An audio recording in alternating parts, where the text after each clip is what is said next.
আপনারা কি জানেন মানব প্যারা ইনফ্লুয়েঞ্জা ভাইরাস বা HMPV বর্তমান সময়ে একটি গুরুত্বপূর্ণ স্বাস্থ্য ঝুঁকি হয়ে উঠেছে। আজকের এই ভিডিওতে আমরা জানব HMPV ভাইরাসের সম্পূর্ণ বিবরণ, এটি কিভাবে ছড়ায়, এর লক্ষণ এবং প্রতিরোধের উপায়। তাই ভিডিওটি একদম শেষ পর্যন্ত দেখুন। HMPV ভাইরাস কি? HMPV বা হিউম্যান মেটাপেনিম ভাইরাস প্রথম আবিষ্কৃত হয়েছিল 2001 সালে। এটি শ্বাসযন্ত্রের সংক্রমণ ঘটায় এবং সাধারণত শিশু, বয়স্ক এবং দুর্বল ইমিউন সিস্টেমের মানুষদের মধ্যে বেশি প্রভাব ফেলে। এটি প্যারামাইক্রোভিরিডি পরিবারের অন্তর্গত এবং ফ্লু বা রেসপিরেটরি ভাইরাসের মতো লক্ষণ সৃষ্টি করে। HMPV ভাইরাস মানুষ থেকে মানুষে ছড়ায়। এটি ছড়ানোর প্রধান উপায় হলো হাঁচি বা কাশির মাধ্যমে।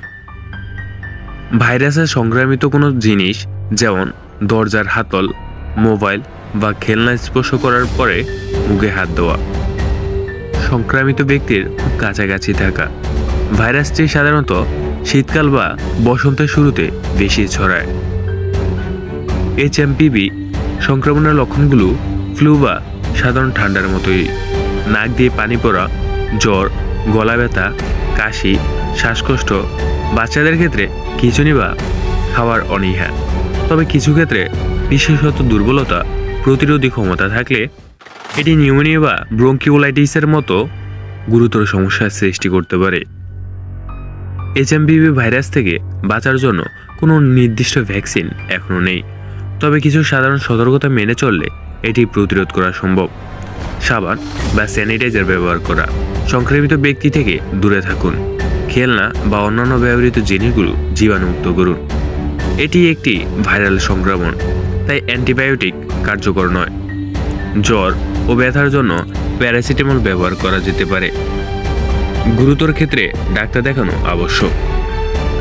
এই ছিল HMPV ভাইরাস সম্পর্কে বিস্তারিত তথ্য। আমরা আশা করি এই ভিডিওটি আপনাদের সচেতন হতে এবং সতর্ক থাকতে সাহায্য করবে।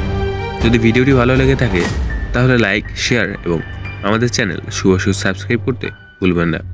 সতর্ক থাকুন, সুস্থ থাকুন। ধন্যবাদ।